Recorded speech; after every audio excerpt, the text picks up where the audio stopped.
नमः सिद्धेभ्यः।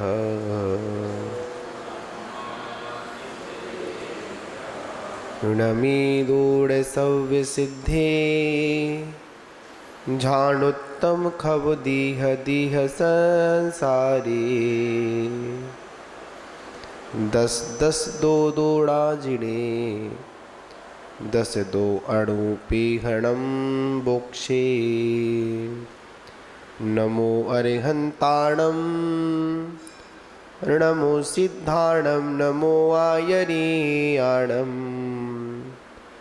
नमो वज्रायाणम नमो लोहि सव्वसाहुणम। अनंतानंत शुद्ध परमेष्टि भगवान की प्रथम तीर्थंकर आदिनाथ भगवान की, शांतिनाथ भगवान की, परम पूज्य आचार्य श्री कुंद कुंद देव स्वामी की, परम पूज्य आचार्य श्री आदिसागर महावीर कीर्ति विमल सागर जी गुरु महाराज की, परम पूज्य तपस्वी सम्राट आचार्य गुरुदेव सन्मति सागर जी गुरु महाराज की, परम पूज्य परंपराचार्य सिख सवार सौभाग्य सागर जी गुरु महाराज की, अहिंसा हम ही विश्व धर्म की,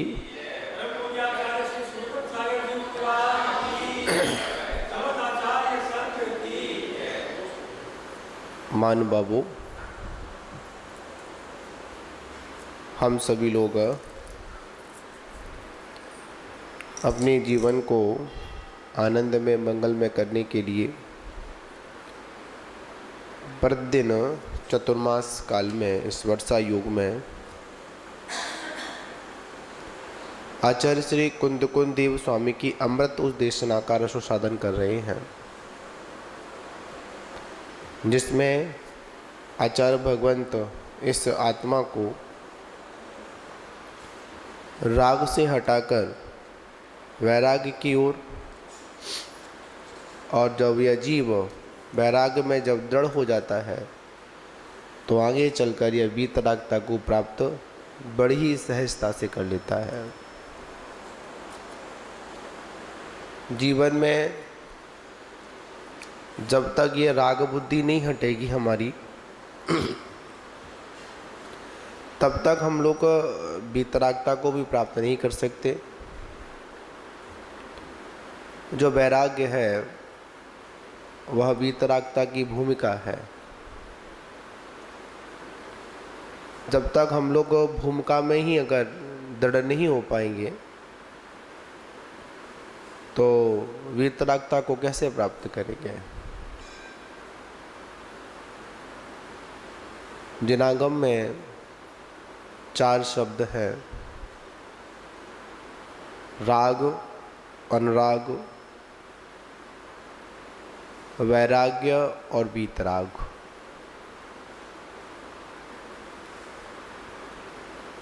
रागी हम सभी लोग हैं, संसार का हर प्राणी रागी है, और ये रागी और ये राग अवस्था मिथ्वात गुण स्थान में अधिकता से पाई जाती है, क्योंकि यह जीव अनादिकाल से अगर कुछ कर रहा है तो वो सिर्फ ये राग और द्वेष ही कर रहा है, इसके अलावा और कुछ नहीं कर रहा। फिर भी इतना दुखी होने पर भी ये राग की उस प्रगाढ़ता को छोड़ने को तैयार नहीं है। अपना अहित करने को एक समय के लिए तैयार है, मेरा अहित हो जाए वो चलेगा, पर जो राग की जो गांठ है उसको तोड़ने को तैयार नहीं है, ना छोड़ने को तैयार है। उसके बाद कहते हैं चलो राग है, फिर आ गया अनुराग। अनुराग का मतलब क्या हुआ, जो हमारे अनुज हैं, अनुज से मतलब जो हमसे गुणों में श्रेष्ठ है, ऐसे जीवों की क्या करना, विनय करना, उनके प्रति भी क्या रखना, राग आदि के भाव रखना। वो क्या कहलाएगा, अनुराग कहलाएगा। उसके बाद में आता है वैराग्य, जिसकी दृष्टि में यह संसार बैर की भांति दिखे, वैर दुश्मन, वही बैरागी हो सकता है। यहां पर यह मत समझना आप लोग, आचार्यों ने तो बैर छोड़ने की बात कही है, शत्रुता छोड़ने की बात कही है, पर यहाँ पर शब्द आया वैर, मतलब वैर की भांति, जिसको ये संसार असार प्रतीत हो। सगे संबंधी, मिलने जुलने वाले लोग जब तक इसको शत्रु की तरह दिखाई नहीं देंगे, तब तक ये उनको छोड़ेगा भी नहीं। यहाँ पर आचार्य का अभिप्राय क्या है, ये आपको संसार में डुबोने वाले हैं। कैसे हैं, ये संसार में डुबोने वाले हैं, संसार की ओर आपको खींचने वाले हैं। इसलिए संसार, शरीर, भोगों से जब तक ये विरक्त नहीं होगा, तब तक उनको गलत को गलत स्वीकार नहीं करेगा, तब तक वो उनको छोड़ भी नहीं पाएगा। आज हमारे जीवन में कोई भी बुराई अगर प्रवेश करती है, तो बुराई के रूप में प्रवेश नहीं करती है, अच्छाई के रूप में प्रवेश करती है। और जब वह बुराई अच्छाई के रूप में प्रवेश करती है ना, तो हम उस बुराई को छोड़ नहीं पाते हैं। आखिर में इस संसार को हम छोड़ क्यों नहीं पा रहे हैं, इस राग को हम छोड़ क्यों नहीं पा रहे हैं? इसके पीछे मात्र एक ही कारण है कि जो राग अंदर में जो प्रवेश कर रहा है ना, वो बुराई के रूप में नहीं कर रहा।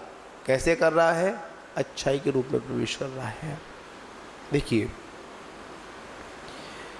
औषधि चाहे कितनी भी चाशनी में मिलाकर दी जाए, क्या समझे, औषधि कितनी भी चाशनी में मिलाकर दी जाए, पर वह जीव उस औषधि को जीवन पर्यंत खाना पसंद नहीं करता। बताओ, करता है क्या? और एक मिठाई जीवन पर्यंत खाना पसंद करता है। औषधि रोगों का शमन करती है, और मिठाई मतलब रोगों को उत्पन्न करती है। बताओ, इसमें अच्छी कौन सी, बुरी कौन सी है? औषधि अच्छी है या फिर मिठाई अच्छी है? दोनों में मीठा है, मिठाई दोनों जुड़ी हुई है ना। औषधि के साथ भी मिठाई जुड़ी हुई है, और मिठाई तो स्वयं अपने में मिठाई है। आचार्य कहते हैं, जो औषधि में जो मिठाई में मिली हुई औषधि व्यक्ति जीवन पर्यंत स्वीकार नहीं करता है। क्यों? उसको पता है इसमें क्या मिली हुई है, औषधि मिली हुई है, ये औषधि कड़वी है। क्या समझे? इस कड़वेपन को दबाने के लिए, क्या करने के लिए, इस कड़वेपन को दबाने के लिए क्या किया जा रहा है, इस औषधि को दिया जा रहा है। बताओ, क्या उस मीठेपन से औषधि का जो कड़वाहट है वो कम हो सकती है क्या? बताइए पवन जी, नहीं होगी ना। फिर भी वह उस मीठे के चक्कर में क्या करता है, पूरी की पूरी औषधि आराम से गटक जाता है। भावना क्या होती है, मैं मिठाई नहीं खा रहा, नहीं, भावना क्या होती है, मैं औषधि नहीं खा रहा हूं, मैं क्या खा रहा हूं, मिठाई के स्वाद में खा जाता है। ये छोटा बच्चा होता है ना, वो क्या करता है, आप लोग जब चाय पीते हो, चाय, माँ उसको चाय नहीं पिलाना चाहती, क्या करती है, उसको दूध पिलाती है। पर बच्चा जिद करता है ना कि नहीं, जो तुम पी रहे हो ना वही मुझे भी पीना है। माँ बड़ी होशियार होती है, एक चम्मच मिली, उसका हल्का सा कलर बदला और बच्चा क्या समझकर पी जाता है, चाय समझकर पी जाता है। उसी प्रकार हम भी अज्ञानी जीव हैं। मिठाई का स्वाद मिठाई में है और औषध का स्वभाव औषध में है। जो ज्ञानी पुरुष होते हैं उनकी दृष्टि में ऐसा भेद विज्ञान की व्यवस्था होती है। क्या व्यवस्था होती है? भेद विज्ञान की व्यवस्था होती है। ज्ञानी जीव भोगों को भोगते हुए भी भोगना नहीं चाहता, इसलिए बैरागी है। क्या समझो आप लोग? बैरागी कैसे बना? बैरंगी, बैर रंगी, उसका कोई रंग नहीं। जिसके अंदर वैराग्य होता है उसके अंदर संसार का रंग चढ़ता ही नहीं है, इसलिए क्या बोल दिया? बैरंगी।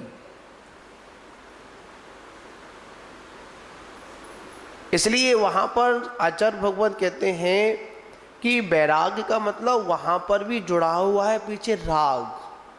किससे? अपने देव शास्त्र गुरु से। देखिए बहुत सुंदर व्याख्यान आपको सुनाता हूं मैं। आकाश में लालिमा 2 बार होती है। कितनी बार होती है? 2 बार होती है ना। एक प्रातःकाल की वेला में होती है और एक संध्या काल की वेला में होती है। दोनों की लालिमा में अंतर है। सुबह की लालिमा उठाने का काम करती है। क्या समझे? सुबह की लालिमा उठाने का काम करती है और संध्या काल की लालिमा सुलाने का काम करती है। लालिमा दोनों बराबर है। उसी प्रकार आचार्य भगवान कहते हैं एक मोक्षार्थी भी राग करता है और एक संसारी भी राग करता है। एक संसार की इच्छा को लेकर राग करता है और एक मोक्ष की प्राप्ति के लिए राग करता है, इच्छा को लेकर प्राप्त करता है। हाँ भाई, इच्छा तो करनी ही पड़ेगी जब तक दृढ़ता नहीं आएगी। किसी ना किसी का तो अवलंबन लेना पड़ेगा। जिस प्रकार एक माँ अपने बच्चे को चाकू छुड़ाने के लिए, क्या छुड़ाने के लिए? चाकू छुड़ाने के लिए क्या पकड़ाती है? बताओ माओ। बच्चा छोटा होता है ना, हाथ में कोई चाकू पकड़ ले या कोई ऐसी वस्तु पकड़ ले जिससे बच्चा अपने का भी घात कर सकता है, दूसरे का भी घात कर सकता है, तो आप लोग क्या करते हैं? उसको छुड़ाने के लिए उसके हाथ में क्या देते हो? है जी, एक खिलौना होता है, झुंझुना होता है, बजने वाला, जिसमें आवाज होती है, साउंड निकलता है, खेल होता है ना। आप लोग पहले बजाकर दिखाते हो तो बच्चा फिर क्या करता है? उसको दिखाते हो और उससे बोलते हो ये चाहिए कि हाँ, तो ये चाकू छोड़। क्या छोड़? अगर ये खिलौना चाहिए तो क्या छोड़? ये चाकू छोड़। और खिलौने की चमक में वो क्या करता है? चाकू को छोड़ देता है और हाथ में क्या पकड़ लेता है? उस खिलौने को पकड़ लेता है, उस साउंड को पकड़ लेता है जिससे वो उससे आकर्षित होता है। उसी प्रकार माँ जिणवाणी भी हम सभी भोले प्राणियों को, जो हाथ में जो विषयों का जो चाकू पकड़े हुए हैं ना, घूम रहे हैं हम लोग, क्या पकड़े हुए हैं? विषयों का चाकू पकड़े हुए हैं। तो माँ क्या कहती है? नहीं बेटे, राग के चाकू को मत पकड़। क्या? राग के चाकू को मत पकड़। अगर तुझे कुछ पकड़ना ही है तो देव शास्त्र गुरु को पकड़। किसको पकड़? देव शास्त्र गुरु को पकड़। अगर तुझे राग ही करना है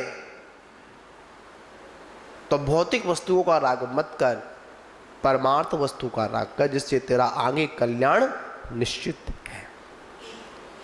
संसार की वस्तुओं से अगर राग करेगा तो निश्चित तेरा पतन है। इसको कोई नहीं रोक सकता है, किसी में भी सामर्थ्य नहीं है। बताओ कोई सामर्थ्यवान हो जो हमको संसार में राग की वस्तुओं से, बताओ ऐसा कौन सा व्यक्ति है जो नहीं जानता हो कि संसार में जितनी वस्तुएं हैं, भोग विलास की सामग्रियां हैं, वो सुख देती हैं या दुख देती हैं? शायद कोई नहीं कहेगा कि सुख देती हैं। सभी यही कहेंगे, अरे जब भोगते हैं ना तो बहुत आनंद आता है। क्या? जब भोगते हैं तो बहुत आनंद आता है। जब भोगने की कुछ समय के लिए इच्छा तृप्त हो जाती है ना, तो मन में यही आता, अरे यार गलत फंस गई, नहीं करना चाहिए था। अभी आप लोगों से पूछा जाए, जहाँ पुरुष लोग बैठे हुए, बताओ दिनेश जी बताना, सही बताना, मन की बात बताना, शादी करे खुश हो नहीं हो? क्या तो वो हिलाऊंगे। और जब वो चल रहा है तो अगर वो कहना नहीं माने तो अरे अकेले ही बढ़िया थे, बोलते नहीं बोलते अपन। वास्तविकता में व्यक्ति राग में अंधा होकर, किस में अंधा होकर? सिर्फ राग की आग में अंधा होकर क्या कर रहा है? अपने को खत्म कर रहा है, अपना समय नष्ट कर रहा है। भगवंत कहते हैं आओ एक बार बैरागी की यात्रा करो। किसकी यात्रा करो? बैरागी बनो। और जो बैरागी बन जाता है ना, उसको जो संसार अच्छा नहीं लगता। जैसे कल वर्णन आया था ना, किसी की जेल की सजा पूरी हो जाए, बताओ कौन सा ज्ञानी पुरुष होगा तो जेल में फिर जाकर खड़ा रहेगा? नहीं रहेगा ना। इसी को कहते हैं संसार से विरक्ति।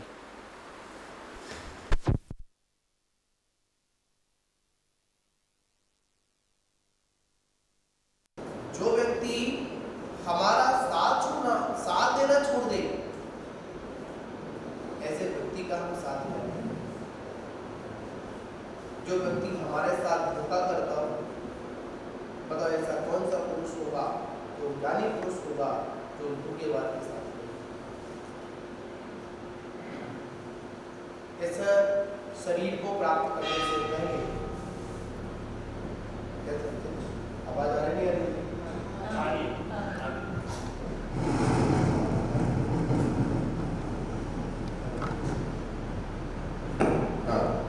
इस शरीर को प्राप्त करने से पहले इस आत्मा ने इस शरीर से एक वचन लिया था। क्या लिया था? एक वचन लिया था। और ये वचन हर बात लेता है कि तू मेरा साथ मत छोड़ना। क्यों प्रेमचंद जी? है? हूं तो कही देता है। हाँ ठीक है, तुम करो क्या फर्क पड़ता है, समझे ना। वचन लिया था क्या?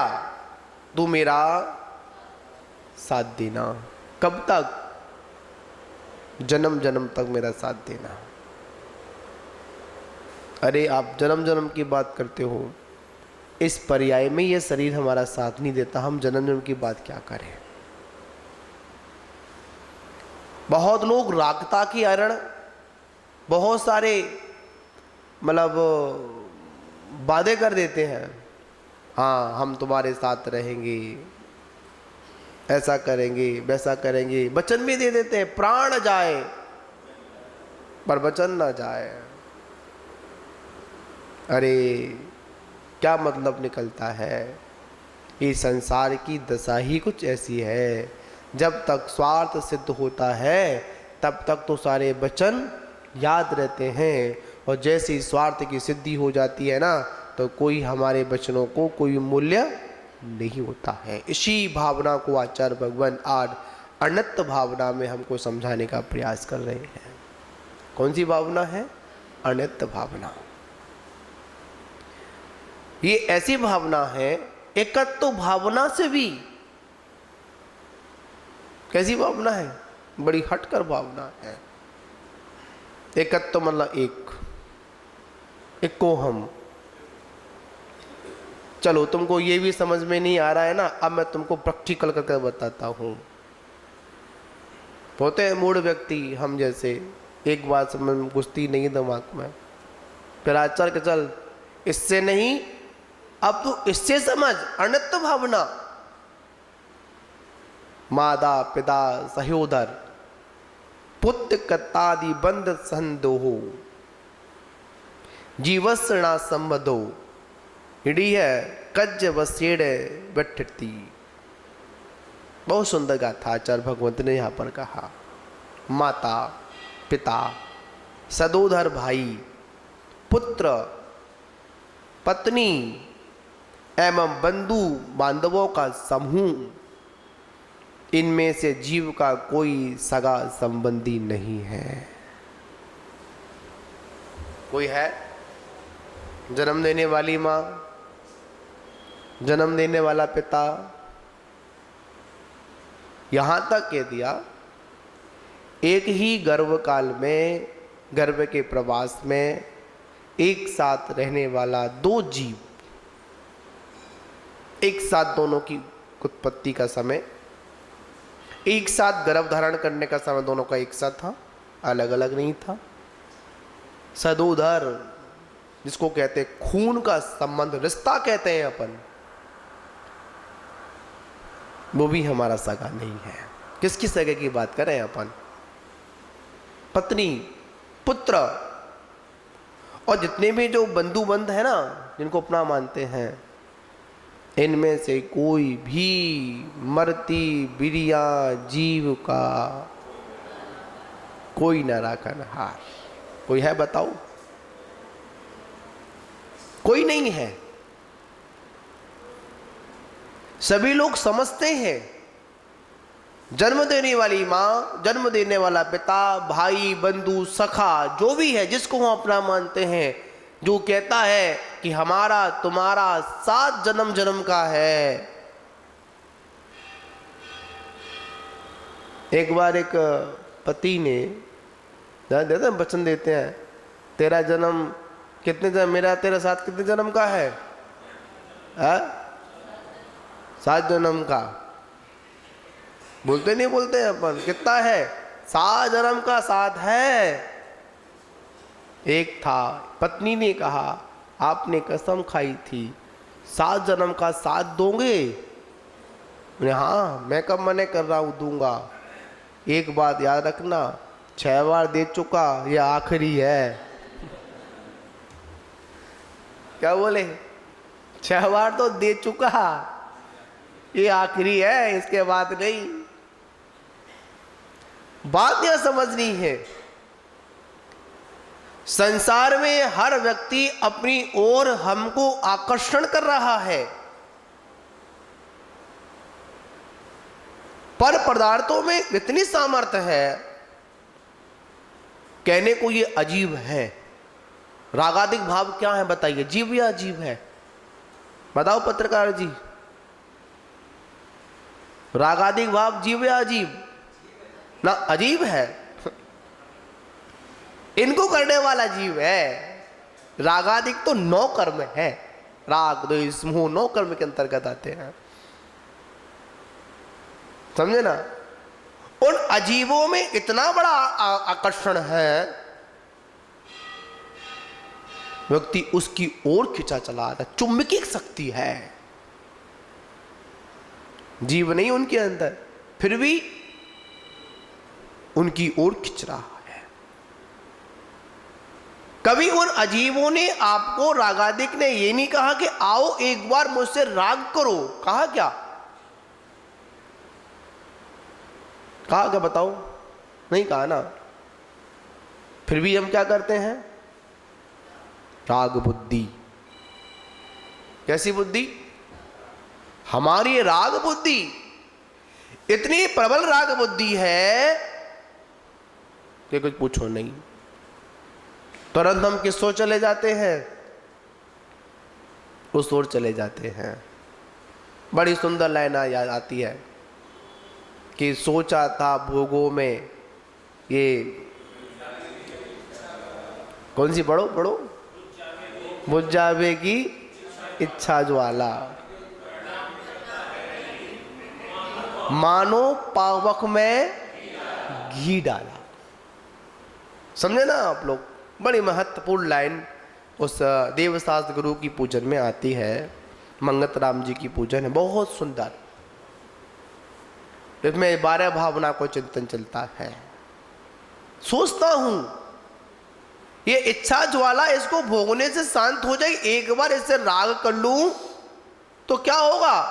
मैं तृप्त हो जाऊं। पर नहीं, वो तो ऐसे होती है जैसे कि पावक में घी डाल दिया। विचार करिए, सोचिए, एक बार संबंध बनाने पर, एक बार किसी से राग करने पर इस आत्मा का कितना अहित होता है। एक भव खत्म नहीं होता, जाने कितने भव खत्म हो जाते हैं। कितनी बार? एक बार राग, द्वेष और मोह करने पर। प्रमाणता देख लीजिए, भगवान पार्श्वनाथ के जीवन को देखिए। कमठ और इंद्रभूति, एक तो द्वेष की भावना में चल रहा था और एक भाई के राग में चल रहा था। समझे ना आप लोग? बड़ी मार्मिक बात है। एक किसमें चल रहा था? एक तो राग की आग में चल रहा था और एक द्वेष की आग में चल रहा था। परिणाम क्या निकला? दोनों को 10 भव तक, कितने भव तक? 10 भव तक बदला करना पड़ा। हाथी बना, वो अजगर बना, सर्प बना, है ना? किस किस पर्याय में नहीं गए? कहां कहां तक एक दूसरे ने, इधर तो क्षमा रही, उधर द्वेष की अग्नि रही। एक बात याद रखना आप लोग, बड़ी समझने वाली बात है आप लोगों के लिए। एक क्वेश्चन करूंगा आप लोगों से, राग को छोड़ना आसान है या द्वेष को छोड़ना आसान है?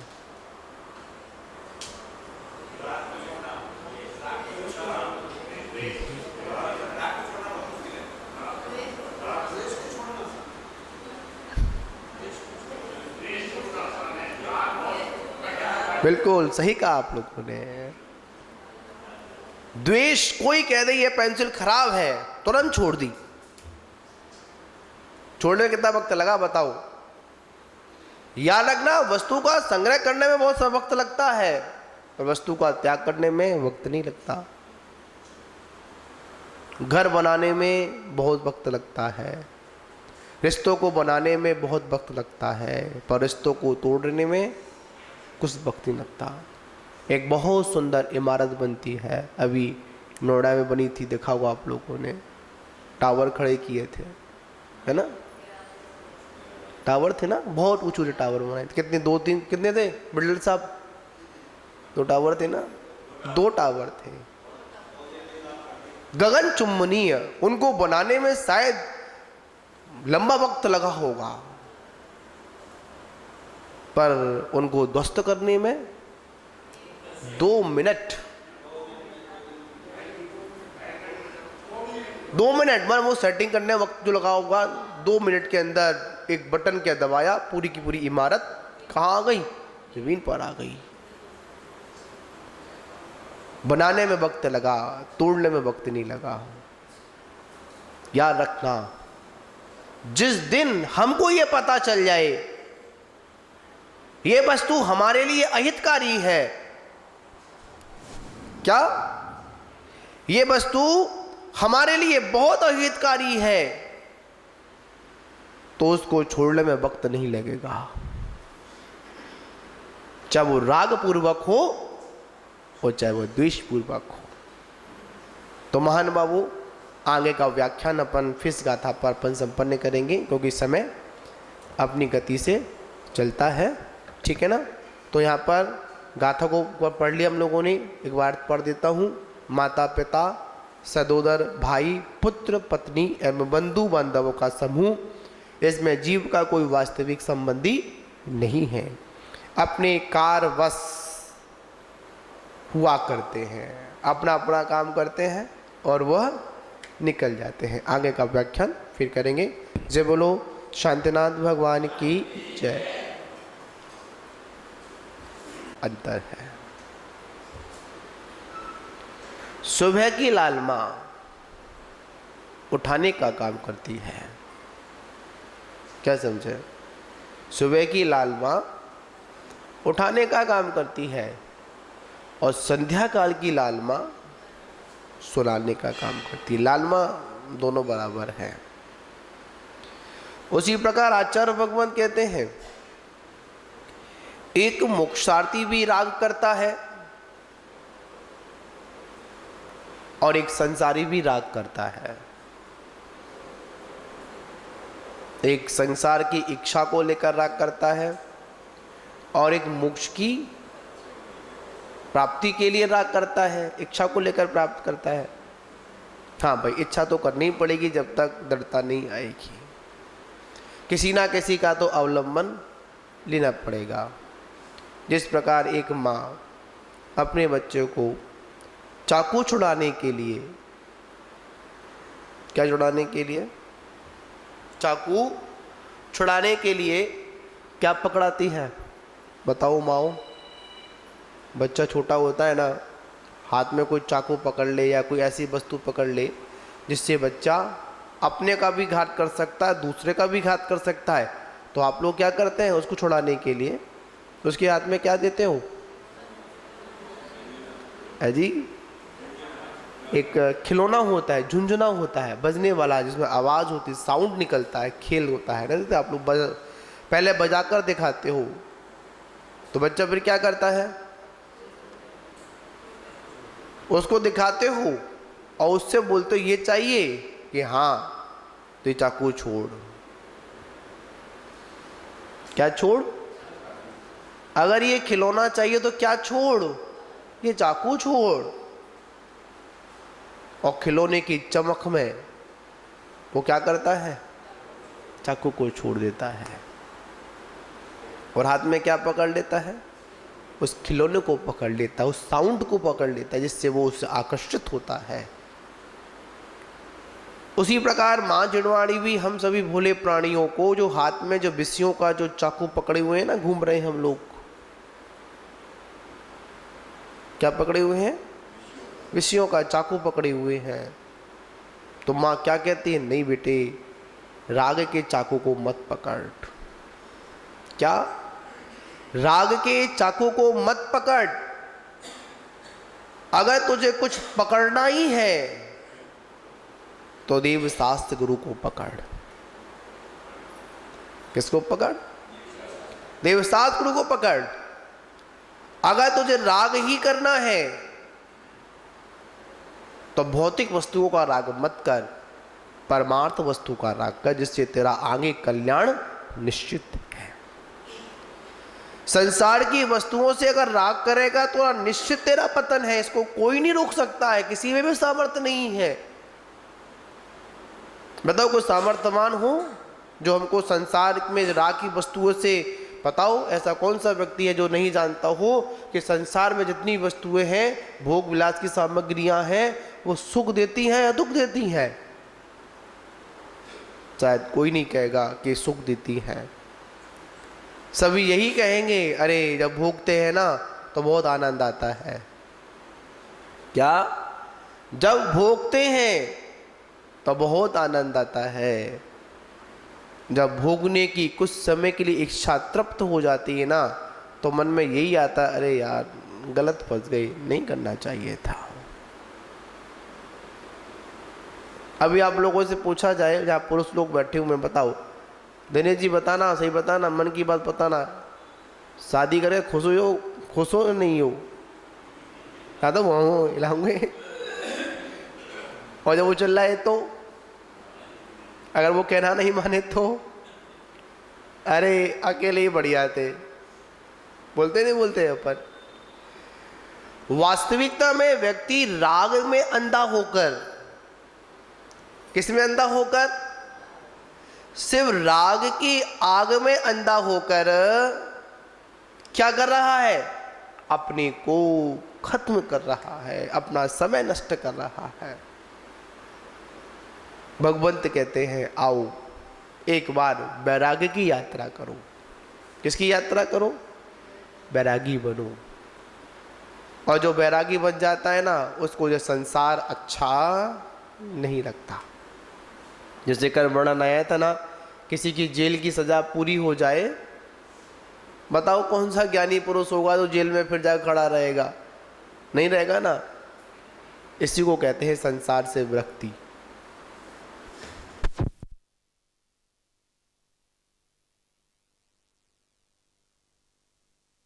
जो व्यक्ति हमारा साथ देना छोड़ दे, ऐसे व्यक्ति का हम साथ दें।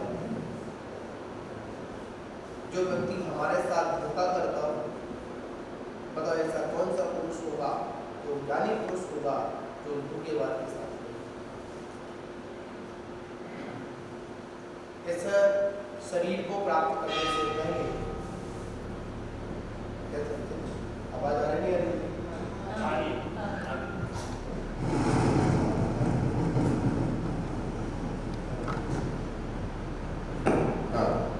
इस शरीर को प्राप्त करने से पहले इस आत्मा ने इस शरीर से एक वचन लिया था। क्या लिया था? एक वचन लिया था।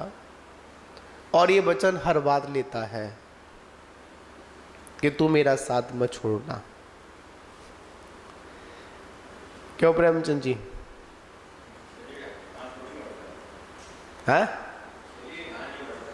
हूं तो कही देता है। हाँ ठीक है, तुम करो क्या फर्क पड़ता है, समझे ना।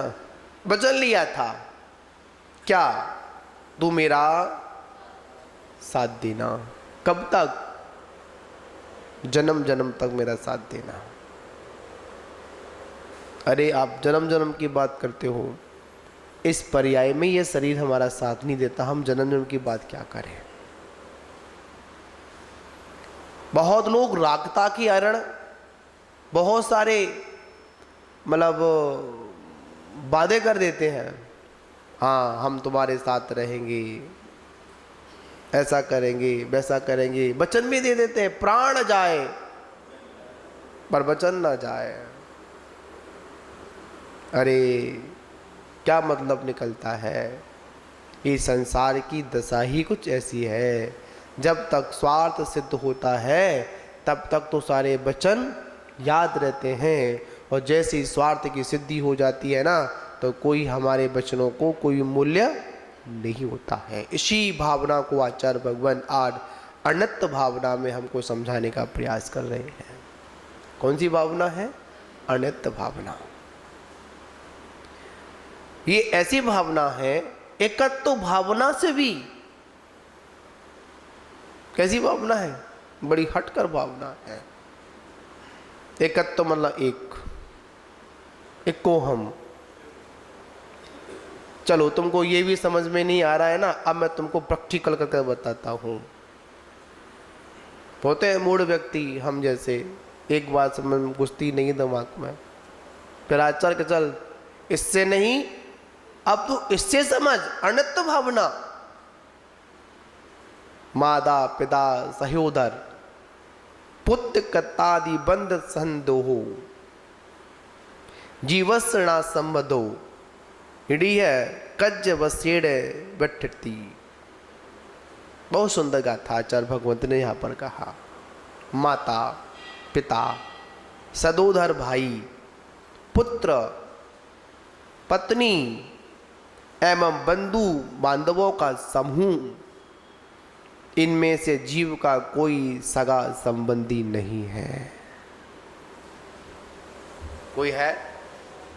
जन्म देने वाली माँ, जन्म देने वाला पिता, यहां तक कह दिया एक ही गर्भ काल में, गर्भ के प्रवास में एक साथ रहने वाला दो जीव, एक साथ दोनों की उत्पत्ति का समय, एक साथ गर्भ धारण करने का समय दोनों का एक साथ था, अलग अलग नहीं था।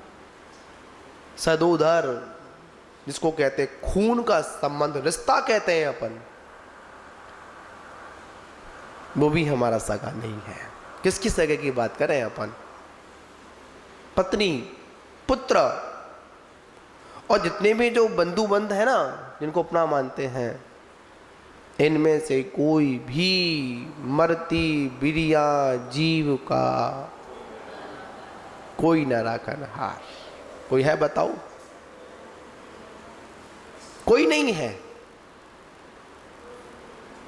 सभी लोग समझते हैं जन्म देने वाली माँ, जन्म देने वाला पिता, भाई बंधु सखा जो भी है, जिसको हम अपना मानते हैं, जो कहता है कि हमारा तुम्हारा 7 जन्म जन्म का है।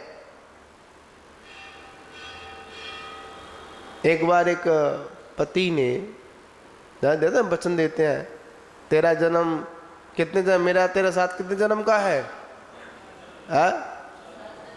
7 जन्म का। बोलते नहीं बोलते हैं अपन, कितना है? 7 जन्म का 7 है। एक था, पत्नी ने कहा आपने कसम खाई थी 7 जन्म का 7 दोगे? हाँ, मैं कब मने कर रहा हूं, दूंगा। एक बात याद रखना, 6 बार दे चुका, ये आखिरी है। क्या बोले? 6 बार तो दे चुका, ये आखिरी है, इसके बाद नहीं। बात यह समझनी है, संसार में हर व्यक्ति अपनी ओर हमको आकर्षण कर रहा है, पर पदार्थों में इतनी सामर्थ्य है,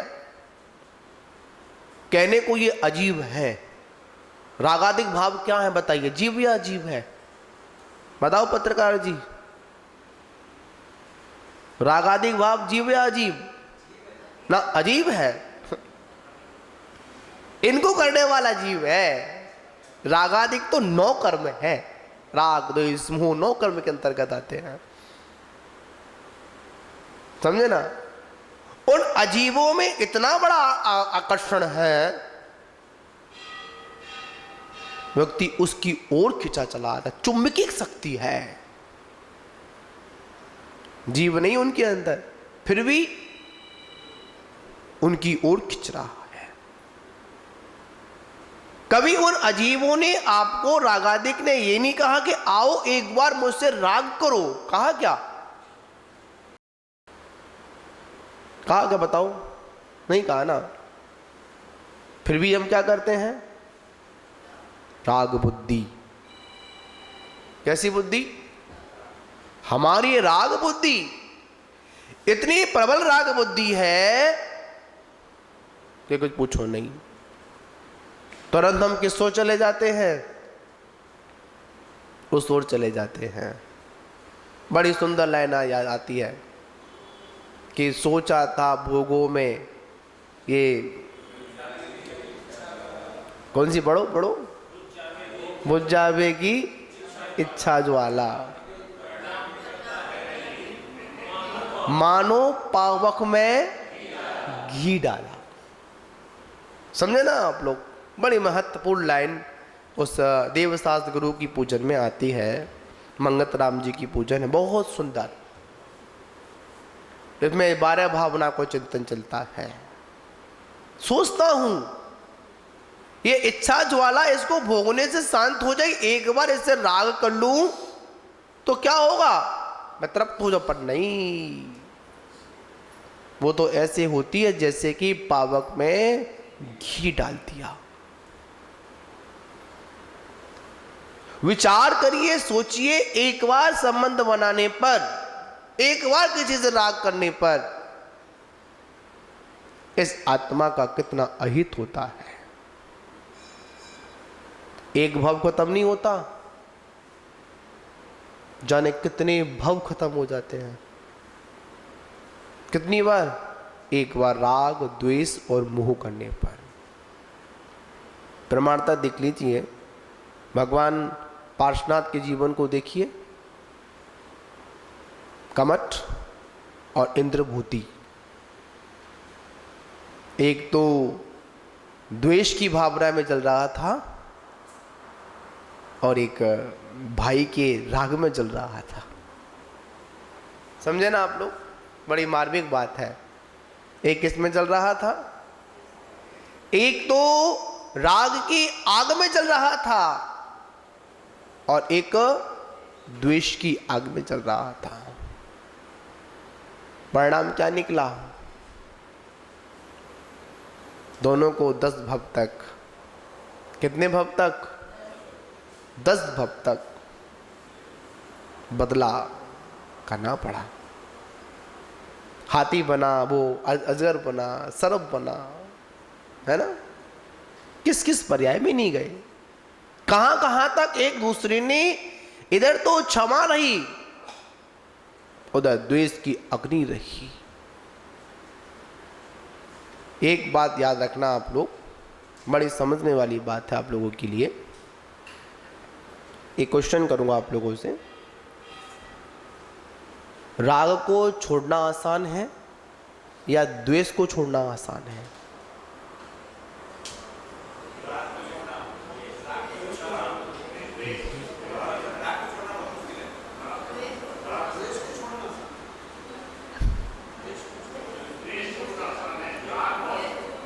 बिल्कुल सही कहा आप लोगों ने। द्वेष, कोई कह दे ये पेंसिल खराब है, तुरंत छोड़ दी।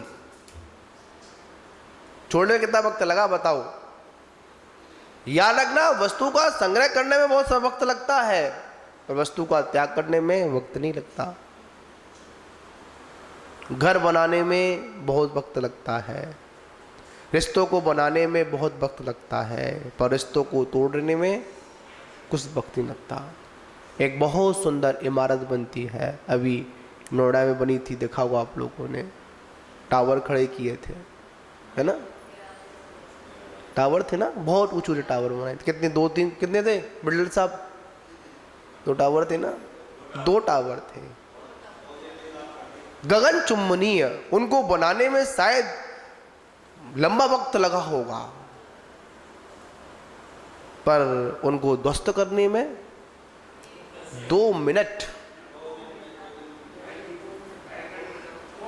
2 मिनट मतलब वो सेटिंग करने में वक्त जो लगा होगा, 2 मिनट के अंदर एक बटन क्या दबाया, पूरी की पूरी इमारत कहाँ आ गई, जमीन पर आ गई। बनाने में वक्त लगा, तोड़ने में वक्त नहीं लगा। याद रखना, जिस दिन हमको ये पता चल जाए ये वस्तु हमारे लिए अहितकारी है, क्या ये वस्तु हमारे लिए बहुत अहितकारी है, तो उसको छोड़ने में वक्त नहीं लगेगा, चाहे वो राग पूर्वक हो और चाहे वो द्वेष पूर्वक हो। तो महान बाबू, आगे का व्याख्यान अपन फिर गाथा पर अपन संपन्न करेंगे, क्योंकि समय अपनी गति से चलता है, ठीक है ना। तो यहाँ पर गाथा को पढ़ लिया हम लोगों ने, एक बार पढ़ देता हूँ। माता पिता, सदोदर, भाई, पुत्र, पत्नी एवं बंधु बांधवों का समूह, इसमें जीव का कोई वास्तविक संबंधी नहीं है, अपने कारवश हुआ करते हैं, अपना अपना काम करते हैं और वह निकल जाते हैं। आगे का व्याख्यान फिर करेंगे। जय बोलो शांतिनाथ भगवान की जय।